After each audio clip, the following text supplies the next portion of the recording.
Now let's do religion. Could you get any more desperate? Hey, let me defend myself. Religion is an integral part of the 21st century experience. It informs millions of people's actions, customs and morality. It was inevitable that in my pursuit too. Yeah, Mr. Yap a lot. I do not need to be lectured. Trust me, it'll just be some general questions, basically from the perspective of an outsider. If you do not need the lecture, what is the significance of dragon? Dragon? Where is that from? Dragon D's nuts on your chin. No! All religions are welcome, but of course I will mostly focus on Abrahamic ones due to experience, with special caution on the Muslims because, well, you all should know, not even gonna make a 9/11 joke. I did that on my Donald Trump video. Believe me, I truly would like to know the thoughts on each commenter, and I am sure if you give me a chance you will see I am genuine in my desire to gain a different perspective. To quote Genesis 1 verse 1. In the beginning God created the heavens and the earth. End of verse. Okay, so, when I read this I had asked, 1. Okay, what happened before the beginning? The question doesn't seem to make sense, but actions have a timeline. The common Christian consensus is God existed forever, which can be defined as prior to the first event. For the purposes of the video, if this is the case, there was a before. So what happened? If you, my precious viewer, I love you moi, have any ideas around this, then please comment. Now for the next verse.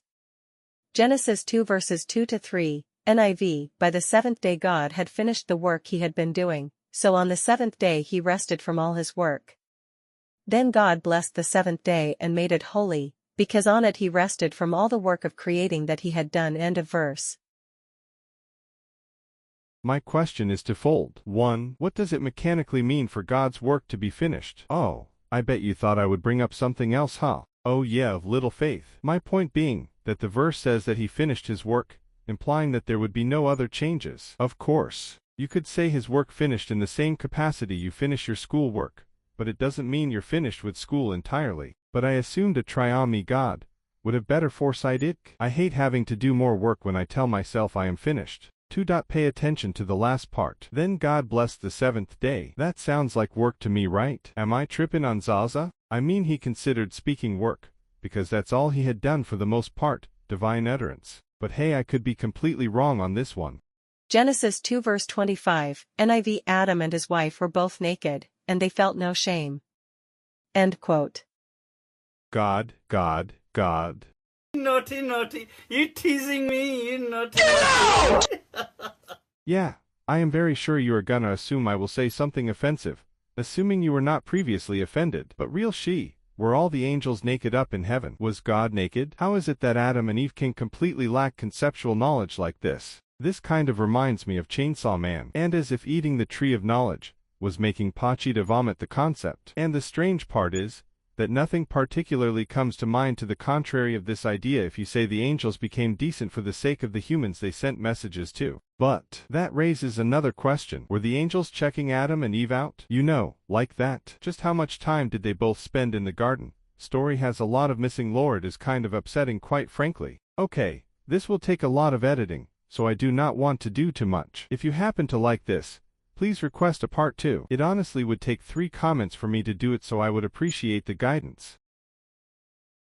Now we talk about Islam, and my questions with regards to Islam are not on anything explicitly found in the Quran to my knowledge, not trying to get you know. But yeah, mostly I am curious about how you would feel if you had to live in theocratic states, where they express their religion the same way you do. How would that personally make you feel? I am aware a lot of Muslims feel very strongly about their beliefs.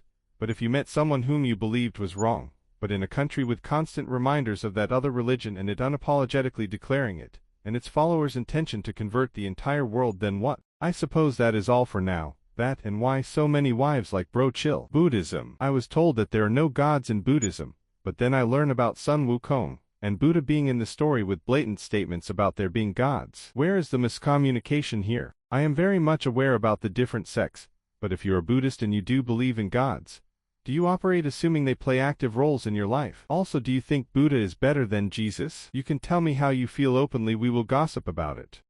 You sure have rambled a lot, huh? I hope you are satisfied, because your AI voice is pretty lame. I suppose so. This video is very experimental, so the future of series like these depends on the involvement of the YouTube viewers. I will go and pray to the right and only true God or gods to make sure this video gets more than 100 views. I guess we will get an answer about said deity or deities, depending on the video performance.